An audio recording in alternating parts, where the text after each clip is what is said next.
Good morning, everybody. We're just giving you recording privileges, and that takes us a minute or two.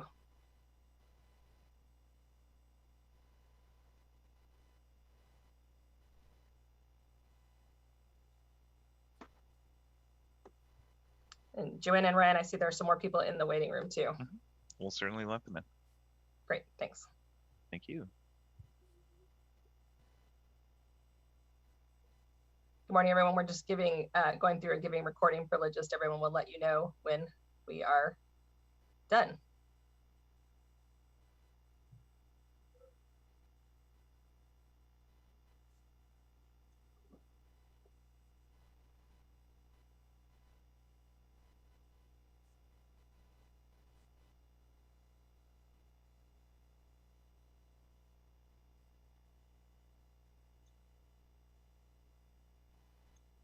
Morning, everyone. This is Cassie Sauer. We're just still finishing giving everyone recording privileges. We'll be through that momentarily. We're ready on my end. All right. Joanna, were you doing some as well? Yes, and we should be good. I just let a couple people in that I will give those rights to. Okay, great. Thanks. All right, well, we can go ahead and get started. Welcome, everyone. Thanks again so much for joining us for our Hospital Association. We are going to try to do this every other week now, so we love your feedback about that, but it seems like there's not quite so much breaking news every week, so we'll look forward to having you join us, hopefully every other week. So I'm Cassie Sauer. I'm the CEO of the Washington State Hospital Association. We've got two great guests with us today. We have Dr. Tim Dellit, who's the Chief Medical Officer for UW Medicine. I also want to say Dr. Dellit has been a really important advisor to the Hospital Association throughout the pandemic, and we greatly appreciate him sharing his expertise, not just with the Hospital Association, but with member hospitals across the state. He's been a huge source of information for all of us. So thank you, Dr. Dellit, for your tremendous leadership. It's been absolutely life-saving for us and many others. We also have Afton May, who is the Director of Quality from Mid-Valley Hospital in Omac. And so we're excited to hear from Afton about the rural perspective and how vaccines are going. Afton noted we were working on her camera before the meeting, and she said, I've got an office full of vaccine supplies behind me. It looks like I'm in the supply room. And we said, that's great. You know, that's fantastic to have an office full of vaccine supplies. So maybe we might even be able to see some of those behind Afton. So I'll just start with a few opening comments. The first one is some worrisome news, which is that our hospitalization rate is going up. So we had been holding steady for quite a few weeks, like maybe I should have gone back and looked, but I think maybe 4 or 5 weeks. Dr. Dellit, please correct me if I'm wrong, at about 350 hospitalizations statewide, you know, kind of up and down from there, 340, 370, but in that general range. And right now we're at about 420 hospitalizations. So that's not the direction we want to be going. And so that is definitely a concern. This morning, I looked at the State Department of Health data dashboard. And if you don't know how to have a look at that, we could do a screen share and show it to you. But one of the things we look at most carefully is the COVID-like illness emergency room visits. And so this is before you actually have the COVID diagnosis, but it's folks who have the symptoms of COVID. So it could be someone with fever or a serious cough, or whose oxygen saturation is problematic. And those numbers are also going up, and they appear to especially be going up they have a gender breakdown. It looks like it's going up more rapidly among men. So those are two concerning data points, and I think really emphasize again that we are not done with this disease. And I think we all have a concern that people think, oh, there's more vaccines and it's not so bad, and things are opening up. I don't need to wear my mask. I can have a party. We continue to be at the Hospital Association very, very strong proponents of the mask mandate. Very grateful for the governor for keeping the mask mandate in place. As a personal comment, I had to go to Texas last week. My dad, who has Parkinson's, suddenly had to be hospitalized, and I went to help. And there's no mask mandate there any longer, but a lot of the businesses had signs saying you have to wear masks. And I asked a couple of people, how do you feel about that? And all the businesses said they hate that the governor doesn't have a mask mandate because it's really because it puts them in the position of enforcement. So I think we are very supportive of an ongoing statewide mask mandate. And then the last opening comment I would make is that we are really excited that this week vaccines open to everyone. We still don't have enough supply, but we hope people will be patient. But it's really good news that we are continuing to get more supply, and we're hopeful that we can quickly, that supply continues to increase, and we will quickly move through getting Washingtonians vaccinated. There is more demand in Washington state than there is in some other states. As we've said before, our state has been very science-based in its approach to this disease. That seems to be playing out in vaccines as well, and people's willingness to take vaccines, really understanding and believing in the science. We will continue to say the best vaccine for you is the first vaccine you are offered. And also, this is our little plea, is we don't at the Hospital Association love the phrase vaccines in arms, because we think it sounds so impersonal, dehumanized. It really is, we really are talking about giving people life-saving vaccines. That's truly what's happening, is getting people a vaccine that will save their lives and help stop them spread it from other people that they love and care about. So with that, Dr. Dellit, love to hear what's on your mind and what you've been working on and thinking of. You've been, as I mentioned at the beginning, a total leader in the COVID fight in the state. Well, thank you so much, Cassie. And I do think this is a critical time. On one hand, we at UW Medicine gave our 200,000th dose of vaccine last Friday, which was incredible news. And we're very excited about everyone age 16 and older being eligible to be vaccinated on the 15th of this month. At the same time, we see overall flat supply of vaccine across the state. And so we do encourage patience. We will get everyone vaccinated, but it's going to take some time to get through this process. At the same time, we also are watching those numbers. If you look locally here at King County, we went from 85 cases per 100,000 population averaged over 2 weeks to 187 now. So we've seen that increase. In our hospital system, we've doubled the number of patients who are hospitalized from, say, mid-March. The end of March, we started to see that increase, just as you described. And what we're also noticing with a third of those patients who are in our intensive care units, it's a younger population. The average age was in their 40s. We're seeing young people with severe disease, fewer people age 65 and older, which reflects really, I think, the vaccine penetration in that community. When you look, I think, at least here in King County, 86% of individuals 65 and older have at least received their first dose, which is terrific. But now what we're seeing is that subset of people who have yet to be vaccinated, which is still over half of our population in the state. I think it's about 33% of people in the state have gotten their first dose, about 46% here in King County. But we have a lot of people who are still susceptible to this infection, and we're seeing that increase. On the lab side, I would also say we're really watching for the variants of concern. We've done over 2.2 million tests in total since the time when this pandemic began. And we're doing sampling, sequencing, looking for those variants. And we've done over 3,600 samples. And what's concerning is that more recently now, 70% of those that we sequence are variants of concern, predominantly either the California variant, the UK variant, but it's only 30% that are actually that original wild type strain.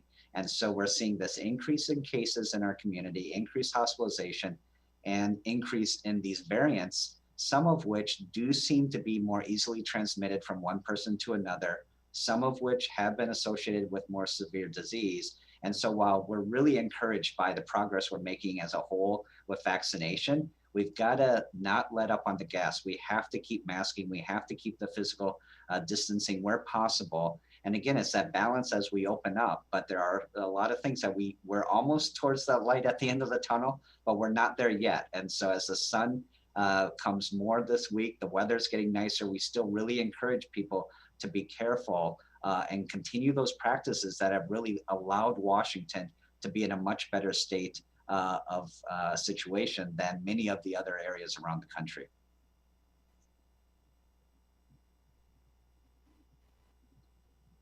I mean, myself, to follow up on something that Dr. Dellit said, the hospitalizations really have fallen dramatically in the folks who are over 65 who have had the highest mortality rates. And so we give a ton of credit to the governor and the State Department of Health for their vaccine strategy and phasing and really targeting those who are most likely to get seriously ill and become hospitalized and die.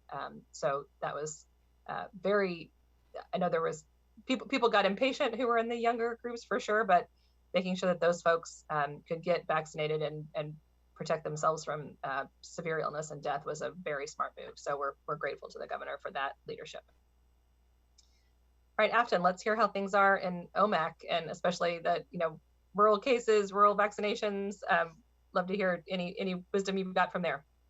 Absolutely. Thanks for having me on today. So we are so proud of ourselves in Okanagan County, and we definitely saw immediately the benefit that this vaccine in our toolbox would have on us, because we are rural. We can only handle so much of a surge, and then we have to start using resources outside of our county. And so the more people that we have vaccinated, the better we are, and the better that these that our other resources can still we won't burden them as well. So we've been really excited about our vaccination efforts and about the amount of people that have come forward to get it. So from the beginning, we've got a couple of hospitals in our county. We've got one hospital that has been able to set up a clinic that's Monday through Friday, and been able to get people from the get-go. At Mid-Valley here, we made a decision to do mass events. We were seeing that our waiting list was growing, 1,300, 1,800, and people were getting really frustrated. So once we had vaccine available, we started doing a mass event once a week, and we collaborated with our local EMS, with our public health, with the other providers around, so that we're performing this once a week. And that has been really successful. A really great move. And we have been able to, as a county, we are at 28.82% vaccinations. And so we're really proud of that we've really, as long as we have vaccine, we've been able to get it in arms. We are seeing, that there is a lot more young people that are feeling there's a lot less of urgency. The sense of urgency to get this done has decreased a little bit. We've had people that say they're coming for an appointment, and then we've got more no-shows than we did to start with. And more people that just are passing on that first appointment. We've heard over and over again, the best vaccine is the one that you get offered first. There's a little bit, it seems like, more pickiness as there's more vaccines out there. And we're just like, well, we don't have that. And we don't anticipate being able to get that vaccine. This is what we have. And so we're just trying to encourage protection, and to get that protected, and for people to keep their appointments when they make them. And we are seeing the elderly population are the ones who suffer when everybody's not getting vaccinated, because they're the ones who get really sick. And we have seen, unfortunately, some pretty bad outcomes with the rest of the family is sick, and then grandma or grandpa gets it, and they really have a hard time. So overall, we're really proud of our process. Really, we're proud of our collaboration that has grown over this pandemic. And we are busier now with these vaccine events than we've been at all during the pandemic. So that's really good. And it is good to see my office full of supplies, because it's much worse when we don't have them, because then, we're not ready we have to cancel, when we have to reschedule or cancel people from our event, it gets to be really hard. So we're grateful for the allocation that we've been able to receive, and for all the hard work to get that vaccine out there, because it's not an easy task, and we recognize that. And so really appreciate Department of Health for working with us on that. Were there anything else you wanted to know that I didn't say? Well, why don't we just open it up for questions now and see what folks would like to hear about? I want to make sure people can, if you don't know where that COVID-like illness graph is, you can put that in the chat, and I could find it and screen share it. But it's a good graph to have a look at. But open for any questions. Yeah, this is Evan Bush over at the Seattle Times, and was hoping, Dr. Dellit, if you could expand a little bit on the severe disease that you mentioned in young people and hospitalizations in young people. Is that a rising proportion, or due to vaccination, or is that an increase in severity due to variants? Maybe go into just a little bit more detail on what you're seeing. Yeah, I think what we're seeing is that shift in younger age. I think some of it is because we do have better vaccination coverage in those age 65 and older. And so they have some protection. Again, remember these vaccines, all of them that are currently available are highly efficacious in preventing severe disease and decreasing hospitalization.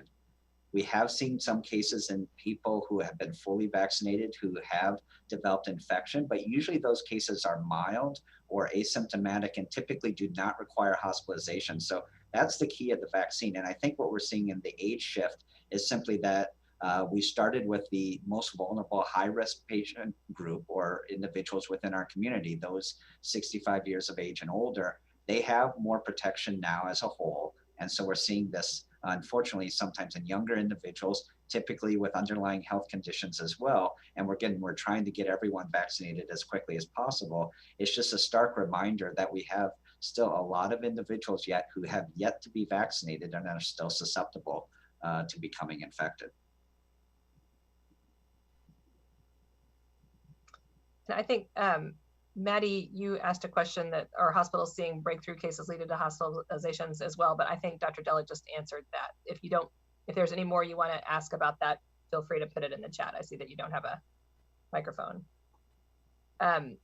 Another question, I don't know that we can opine on this, I think, and I might want to ask you for clarification. The question is, with the potential rollback in certain counties today, that's the rollback, I think, in phases that the governor may announce. He has not made an announcement yet. Is that true? I have not seen it. Some are trying to make sense of a rollback coinciding with vaccinations opening to all on Thursday. Can we weigh in on that? I don't know that I have an opinion about that. I think we're waiting, like everyone, to see he has not made the announcement yet, waiting to see what the governor decides. I mean, the vaccinations will be open to all on Thursday. There's not enough supply to vaccinate everybody. So that's you can make an appointment, but it doesn't mean you can get vaccinated. So I think we have been reluctant to weigh in on the phasing for counties. I really think that's been the governor's office decisions, except for we're really pleased, just to remind you all, that the ICU metric is a statewide metric because of how well hospitals have worked together. And so that was the part that we were involved in, is what was the right metric and how to establish that. We're really pleased with what they chose. Okay, Dr. Dellit, another question. What percentage of hospitalized COVID-19 patients are getting genomic sequencing at UW Medicine? And then are you using that for clinical purposes or surveillance alone? Yeah, no, that's a good question. The sequencing is really for surveillance alone. It's not really changing medical management or care of the individuals, and we're only sequencing a subset of those cases that are positive, and not necessarily whether they're hospitalized or not hospitalized. So it's a sampling surveillance to really see what's happening within our community with respect to the variants, but we're not using that to guide clinical decision making or management decisions, because right now the management is really the same at this stage for those variants for the most part. So it's really a surveillance tool to know what's happening within our region. And Dr. Dellit, could you all have a particular testing protocol for your hospitalized patients? Could you describe that, about when you test them? Yeah, so since the beginning, we've been testing individuals prior to any sort of aerosol generating procedure. So most surgeries where they may undergo intubation, as an example, or when you stick a breathing tube into their airway, we test everyone who is admitted to the hospital because we want to know their status. We test them subsequently on a regular basis on days 3, day 7, and then every 7 days thereafter while they stay in the hospital. Because sometimes patients stay, unfortunately, in the hospital for a long period of time, and we want to keep checking their status. We did this because early on, sometimes we would see individuals who maybe they were negative upon admission, maybe they were in their incubation window period, but then we would see them develop a positive test later on. And so we want to be proactive and identify people early to decrease risk of transmission to others within the facility. And so we do quite a bit of testing on our patients who are admitted to the hospital. Okay, another question, I think, for either of you. What do the variants that we're seeing in such high proportions mean about the possibility of a booster shot being necessary later this year? Yeah, I think that's a good question and a little bit unknown. The pharmaceutical companies were looking at next generation vaccines, so to speak, to better target some of those variants that we've seen. Right now, though, also it's good news that the vaccines that are available seem to all have benefit against the variants, particularly in terms of decreasing severe disease and hospitalization. So I don't want people to think that they're not beneficial. It's still very good to get vaccinated and really beneficial. I think of the flu vaccine, right? We all take the flu vaccine, hopefully, each year, and that's about 60% efficacious in preventing influenza. But what it does is decreases hospitalization and severe disease. We don't know yet if a booster is going to be required. Immunity seems to be at least 6 months out from vaccination at this point, which is great news. And we'll learn more over the months to come to really figure out if we need boosters and on what frequency, but we really don't know at this point.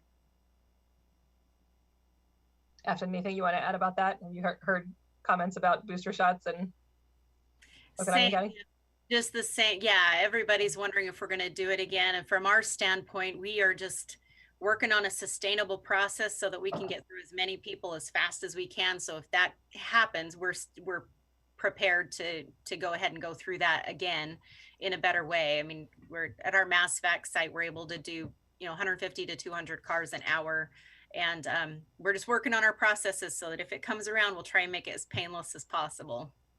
Great, thank you. What are our thoughts about the potential benefits of vaccine passports? And would they really make much of a difference in Washington? They sure are interesting, I think. Happy for other folks to weigh in, but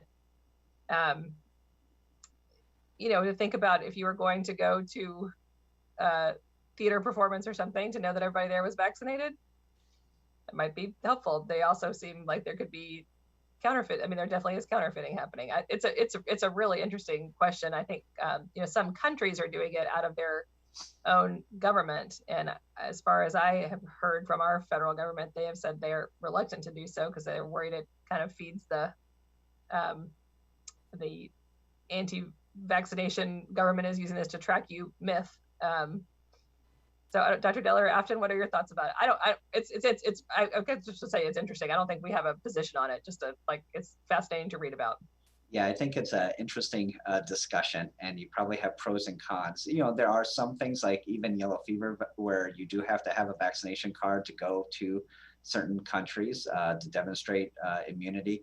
I worry a little bit if we start to parcel businesses or activities within local region based on vaccination for a few reasons. One, we know the vaccines aren't 100% effective, so I worry that people may take down their guard. Two, this was on the news. There is increasing forfeit of vaccination cards happening, so I worry quite a bit about that. And just the concept of separation based on vaccination status, I think is a challenge. So it's an interesting debate. Again, I'm not aware of that being implemented, and I think it would have to be done very cautiously because there are probably a lot of unintended consequences of doing so as well. We hope people will want to get vaccinated because it will protect them from getting very ill, hospitalized, or dying, and help it prevent them from spreading it to people that they love. That really is the number one reason. Even people that you don't love, you don't want to give this disease to your grocery clerk that you don't even know, just like to not spread it to anybody. Okay. I think Dr. Dellit, you may have answered some of this, but we'll ask again. Is UW Medicine seeing a variant rising in proportion in its data? Is the UW Medicine sequencing data representative? Is what you're sequencing representative of the overall population? Yeah, so it's through our UW Medicine Virology Lab, which does testing not just for UW Medicine, but other healthcare systems, clinics around our region. And again, it's a sampling of a subset, and we've sequenced now over 3,600. And we are seeing that increase in proportion that are variants. It's about 70% of those samples that are sequenced now are variants, and only 30% that original strain. And so this does seem to coincide with the rise in cases that we've seen over the last couple of weeks, which is of concern. So we definitely are seeing that. Follow up, sorry. This is Evan. Yeah, I guess I was curious about particular variants.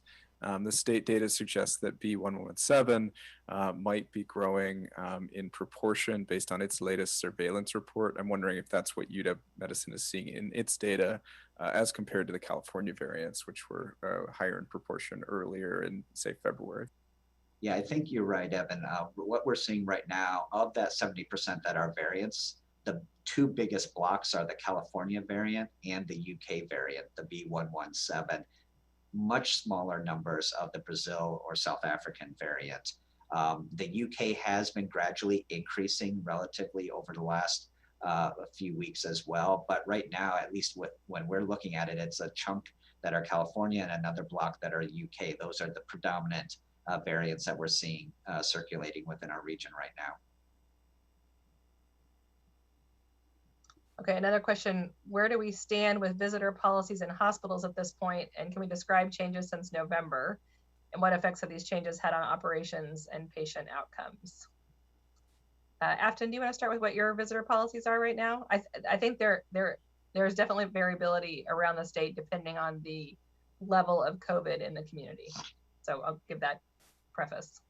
It's true, you know, and we are still very much in an active pandemic response, and we make these decisions. We meet as our incident command and make these decisions on as needed basis. And we're trying. We want to open up just as bad as anybody. It is totally against us as healthcare providers and nurses that are nurturing and want people together to not have families together. So we look at this closely. We really follow CDC guidelines. We check with nearby facilities to see what they're doing as well. And we really try and make thoughtful decisions. Right now, we're still on a limited visitor policy, and we require face coverings in the facility and one visitor per patient. If somebody's on isolation precautions, then they don't get a visitor. We did just open up, expand just a little bit to stretch our OB and go ahead and have 2 people in there while OB is laboring. We offer the opportunity for testing if they want to be able to test negative so that they can be able to relax a little bit their face covering. But still very much in a pandemic response. We've gotten better about using electronics and technology to communicate. And so as far as that goes, we're still limiting visitors, but watching it and opening up anytime that we can. And if we have to tighten back up, we do. We're just trying to be flexible and be aware of what the needs are. I think we're very much in the same boat. I think we all very much appreciate the significant impact this has on our patients and our families. And we recognize that loss of support by having more visitors, at the same time trying to balance the safety both for them, our other patients and staff. And so we have had also a restrictive policy, as I think all healthcare systems have, with active screening of visitors when they come into the facility as well. And we discuss weekly, should we modify this? Or when can we? We'd all like to open it up, but when we see those numbers rising in our community, it also gives us a pause. And so we're also trying to stay in alignment with all the other healthcare systems within our region as well. I think it's best if we move together as opposed to individual facilities moving either ahead or behind, just because then it creates confusion within the community. And the Hospital Association convenes clinicians across the state every 2 weeks to discuss a variety of issues, but visitors policies have been an ongoing topic for that group to talk about, as Dr. Dellit said, to try to have a single response across the state as much as possible. Also understand that some communities, what I think may be happening now is some communities that are having outbreaks have restricted visitors even more, really cut off stop visitation while they try to get their outbreaks in line. But I don't know that anybody is open beyond a single, or not that I know of, no one is open beyond a single visitor per day. Let's see, another question. Do we want to see vaccination eligibility open up to those 12 to 15 sooner rather than later? And how much will opening this week to 16 to 17 affect the supply issue, considering Pfizer is the only approved vaccine for those of that age? Anybody want to comment on that? I mean, we want as many people to get vaccinated. Yeah, we as wanted many people who are safe to be vaccinated can get vaccinated as fast as we can get them. That's really where we are. And what I think this is referencing, you may have seen the Pfizer did approve apply for emergency use authorization from the FDA for that younger age population, 12 to 15. Yeah, we'd love to see that approved as long as the data shows that it's safe and efficacious. And again, we're going to have more demand here as of the 15th than a supply initially, but ultimately we want to have everyone have the opportunity to be vaccinated over the next several months and get through that as quick as possible. So if they're able to increase that age range or lower it down, then I'm also very supportive of that. I think especially as we've got more and more kids going back to school around the state, getting them. I have 2 kids who fall in the expanded age range, so I'm quite thrilled with it. My 7-year-old granddaughter helps me get ready for the vaccine events every week, and she just says, "When can I get vaccinated?" Yeah. So I appreciate her excitement to do it. You know, we've seen quite a few over 16 to 18-year-olds that we've had quite a few come through when we've had Pfizer to offer. And we have a centralized system that we've got in our county now, where the whole county, everybody can register in one place, and we're able to sort that by age. And we still have quite a few that want to be done, and quite a few parents that they want their household to be vaccinated as soon as possible. And so I think that the demand is, you know, that we're going to see that increase. And as long as when we're able to get the vaccine, I think that we're going to have people to protect with it. So definitely going to see, feeling like it's going to take us a few weeks to catch up with where the demand is right now once it opens. Afton, this is a question for you. You mentioned that you see cancellation of appointments and no-shows.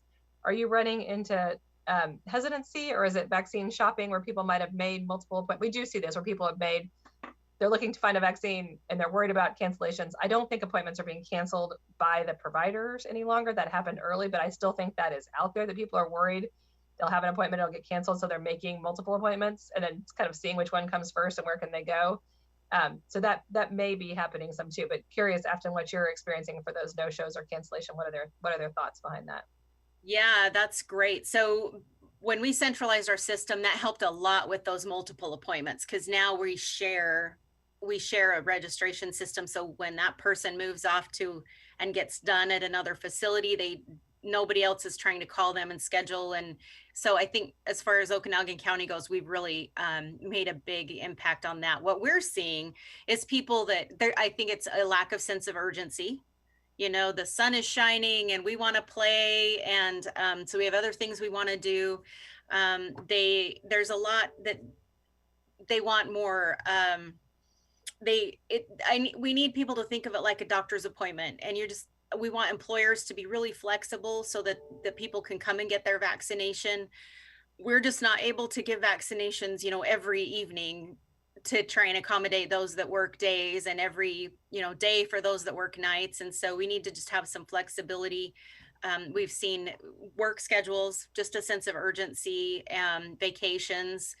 That's kind of been our biggest things, and a remarkable amount of people traveling. And so that getting that second dose, we're seeing a big people bouncing around for that second dose as well. You know, whether it's people we did first and we can't get them to come back, they've decided to go to Arizona or Texas or another part of the state, or people that have decided to come here that need a second dose. I think that bouncing around's been tough as well. But I really think it's a sense of urgency, and people just, you know, they just think, well, I can get it next week if I don't get it this week. But that's not always the case, and then they get frustrated. So really, really still tell people, first time, if you can get that, just come, let's get you started, because you never know if we're going to have vaccine or if it's going to be busy. Yep. Thank you. So Evan is noting that 1.3 million Washingtonians become eligible this week on April 15th, and supply remains lagging of demand. That is true. We still don't have enough supply. So what are we expecting on April 15th? We definitely are expecting that people will have to be patient. People should look at a variety of sources. You know, there are hospitals, there is a separate program that the federal government is giving vaccine doses to pharmacies. So looking, especially the retail pharmacies, the sort of Costco, Walgreens, those kinds of pharmacies. I feel like I don't want to be doing a company endorsement, but that's what I mean. Like that's who's receiving those doses. So be looking there. There's places that have walk-up. A number of the community health centers just have walk-up vaccines versus appointments. So I think, looking around, there's lots of Facebook groups that are very helpful to people. There's in many neighborhoods, there's people that are helping folks sign up. There's standby lists. It will take a few weeks. It may take a few weeks to get an appointment. I guess just be patient, keep trying. It's not going to take, I want to keep reminding people, when we first started doing this, we thought maybe we would be to this point of being able to offer vaccine to everyone sometime in September. And so here we are in April. And so we are so far ahead of the timeline we originally thought, which is great. And so it might be you can't get an appointment till sometime in the middle of May. That's still months ahead of what we thought. Okay, question for both of you about how many of your employees are vaccinated? What percentage are vaccinated? So at UW Medicine, I would say about 70% overall. And some of there is a little bit of data cleanup in terms of the denominators. We know that there are some of our employees who got vaccinated elsewhere, and so we need to get those records and get them into our system. We did have, when we first rolled this out, we did this in terms of a survey where we asked people to either get vaccinated or decline. And we had about 9% who had declined. Of those, half of them said, I will get it later, but I just want to wait and see. Again, remember, this was a new vaccine. It was approved under emergency use authorization, so we haven't mandated it. And so we've seen some people who I think will still get vaccinated, but they wanted to wait. We saw people who were either pregnant or trying to become pregnant, have some concerns and want to wait, even though the National Maternal Fetal Medicine Societies did recommend that if you're a healthcare worker in a high risk category, that you should consider being vaccinated. And again, we believe it's safe, but we didn't have the data from the clinical trials to help support that. So there are pockets. And the last group, I would just say, we have seen vaccine hesitancy, as we have in our communities, in some of our more vulnerable populations, particularly individuals with limited English proficiency. And so we've done a lot of work through our vaccine equity distribution group, really doing information sessions in 8 different languages, trying to reach different subsets of our employees, but also then sharing that with our community at large as well. So we do see pockets where we're trying to, again, build trust so that they will be vaccinated. But I think we have room to go in terms of really getting to those higher numbers. But we're about 70% overall right now. And Afton, how about you? So we are at 52% of our employees being completely vaccinated, first dose, second dose. We have another about 25% that are sitting on the fence, just not sure. And then about 21% that have just said, no, I'm going to decline right now. Although we have seen some of those come back around and decide to get it. So it's really interesting when you ask what's the hesitancy. There's just so many different ideas of, some of it's fear, some of it's family pressure. We've had some come in and get their vaccines and say, I don't want anybody to know I got this because my family said they didn't want me to get it. There's just that miscommunication out there still, that we've worked really hard to educate and to be absolutely available. If they pop up, we get them registered right away and get them on the list so that they can get done as soon as possible. And so we would like to see more, but right now we're sitting at 52% completely vaccinated, and they're really the ones that are working the most. They're more of our full-time people. So we're proud of that and still working on it. I think an interesting phenomenon, I'd love for both of you to comment on this, that we've heard anecdotally. I do not have survey data about this. This is just anecdotally, that in the units that cared for COVID patients, so people who were caring for, in the ICU or in, really involved in COVID patients, their vaccination rates are really high because they have seen how bad this disease is. They've witnessed it firsthand and they don't want to get it. And I'm wondering if you all are seeing that as well, that those kinds of units, that their vaccine acceptance is super high. Yeah, I think that's correct. Agreed. Okay, Dr. Dellit, how many people are on the standby list for vaccine at UW Medicine? And then how are you organizing the reach out to people who will be newly eligible on April 15th? Yeah, that's and again goes to this mismatch sometimes of supply and demand. As of last Friday, I think we had 30,000 that were still on our wait list. And again, we use a process that people sign up on the wait list, and then they can receive a text or a phone call depending on their preference when it's they're eligible, it's their turn. And then they can, if they get a text, they can use the link to go online to the registration, or they can talk to the person. But we do have a significant wait list. We're probably vaccinating about 15,000 a week. So it's going to take us a while to get through everyone, and especially as things open up here further. That's why we really ask everyone for their patience and look at alternatives. There are, as you mentioned, in the pharmacies, there's increasing supply there. So check around at different locations to see where you might be able to get vaccinated. Again, our goal is to get everyone vaccinated, but it's going to take some time. I know for me, when I was trying to get my parents on vaccine lists, I signed up for about 10 different lists, and now they've gotten it, but now I'm continuing to get, like, I think sometimes the wait list, people are often on multiple wait lists. And so I'm still getting, you can come get your vaccine here now, messages all the time. But I think that's when our larger systems, like in King County, are saying how big their wait lists are, we know there's a ton of duplication among their wait lists. We have found 30 to 40% of our wait list as it piles up. When we can keep it shorter, we're good, but we found it typically there's about 30 to 40% of them that are getting done elsewhere if they've been on for longer than 5 days. Yeah. Okay, another question. The state is still delivering vaccine doses on a pro rata basis, despite some counties continue to have hundreds of vaccine appointments left open.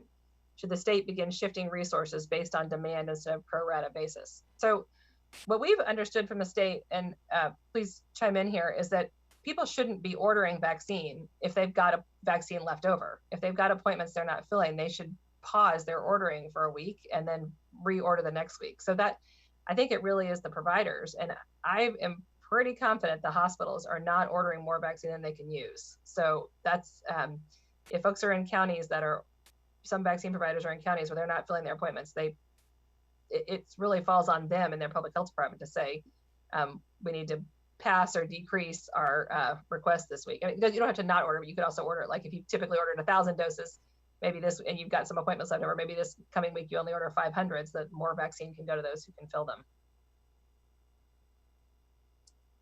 Anybody have comments on that? You're exactly right, and we're trying to be really good stewards of that. And so I don't think that I think that we're the boots on the ground, and the DOH is letting us make those decisions, and we're really trying hard to be good stewards. We don't have vaccines sitting around. Cassie, I just wanted to comment a little bit tangentially, but the other disconnect that we see is really trying to reach those underserved communities where access has still been limited. And so our communities of color, as an example, I mentioned earlier, the 86% coverage in 65 or older in King County, and that reflects the same number for the white population within King County. But if you look at the Black population, it's probably 10 points lower than that. And so same thing with Hispanic population. So we still really need, and what we're trying to do is partner with the city, partner with the county, whether it be through mobile vans, pop-up sites, but bringing the vaccine, not just within our healthcare system, but bring it to the communities so that we can do that outreach and get vaccination in those areas that were disproportionately impacted both by the number of cases, number of hospitalizations and deaths. And so that's another mismatch that I just want to make sure that we keep forefront of our mind, that we still have a lot of work to do across our state to really reach those vulnerable populations, because there has been a little bit of a disconnect between the vaccine and where we've seen the cases. Thank you. And Dr. Dellit, how many doses are you ordering each week, and how many are you providing? How many are you receiving? And recognizing that each week's not the same, but maybe the last couple of weeks you could tell us what you've ordered, what you've received. There are probably others who could give more details here, but we'll take whatever we can. I know, for instance, a week ago, I think we ordered 9 trays and we got about 4. So we're probably getting half of what we order, and we understand they need to allocate to see that they have a balance there. But we're whatever we have, we use, and I think the county and the state know that. But we also appreciate they need to allocate to get everyone the opportunity as well. And the Lumen Field site is another site I would point out that's definitely ordering more than it's getting, and could do a lot more people. Here is a question that I have not contemplated, and I don't know if either of you have. If patients only want vaccinated people treating them, how are you handling that? Do patients have a right to know the vaccination status of their care providers? No, they don't. I mean, I think it's one of these things from an employee health standpoint. You know, the vaccination status of our employees is confidential, and this is with any other medical condition as well. And so again, we have a lot of other methods to protect patients, right? Everyone's wearing masks, everyone's using eye protection when they are directly caring for patients. You know, we do a lot of testing, as I mentioned, for those patients when they come into our facilities. So there are a whole host of other ways that we are decreasing their risk. And we believe it's very safe for patients to come into the clinics, to come into the hospitals to receive care. But I don't think that they should base that decision on the vaccination status of their healthcare workers. And that's not information that we can share. I completely agree. Yep, it's more about what we, that we educate on our screening processes. There are less people coming to work sick now than there were pre-pandemic. We're a lot better about that. We've been very flexible with our employees so that they don't do that. And so I agree entirely. Thank you. All right, I think that's all our questions, unless anyone's got an oral question they'd like to ask. So just to recap, I think some folks missed the beginning comments. Hospitalizations are up. So we have had, we've said we were holding pretty steady at about 350 plus or minus hospitalizations for multiple weeks. Now it seems to be, what the data we saw today looks like it's about a little bit above 420 across the state. Dr. Dellit described a commensurate increase, I think, the University of Washington, which is a concern. We're seeing more cases among younger people. The COVID-like illness emergency room visits, which is a data point the state provides, is also up. It seems to be especially up among men. So I think, particular message to maybe the 30, 40-year-old men that this is not done. Be careful, continue wearing your mask, keep keeping your distance. These are beautiful spring days. These are great days to, be outside at distance if you need to be with friends, not be indoors. So really hope people will keep being as very careful. We are all in this together and want to beat this disease. And the less spread we have, the less chance we have of the variants moving and developing. So we really appreciate everyone's help in that. We do have one last question. I don't know the answer to this. Is there a vaccination gap between men and women? Anybody know? It's a good question. Yeah, I'm not sure. I'd have to look at the data a little bit closer. The state would pretty neck and neck. Yeah. You think it's neck and neck where you are? Our stats are pretty close together. And we definitely encourage if there's one spouse and the other spouse can qualify, let's get that household done. So we really try and encourage that to get that protection as well. But it's pretty neck and neck. Yep. Here. We are excited about the vaccines being open to everybody. Going to continue to prioritize those who are most vulnerable, as Dr. Dellit described. But urge people to be patient, but keep trying. There are many options for vaccines, and some places that have standby lists and walk-ups, and those can also be good options. Okay, we've got one more question. Are we seeing more cases where transmission patterns are driven by children? Have you all identified that? Dr. Dellit, have you all seen that? No, not that I'm aware of.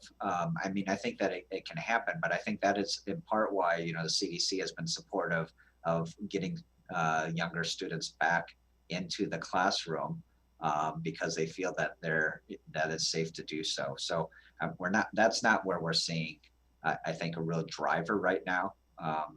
And so I do think that it's safe as the CDC has recommended.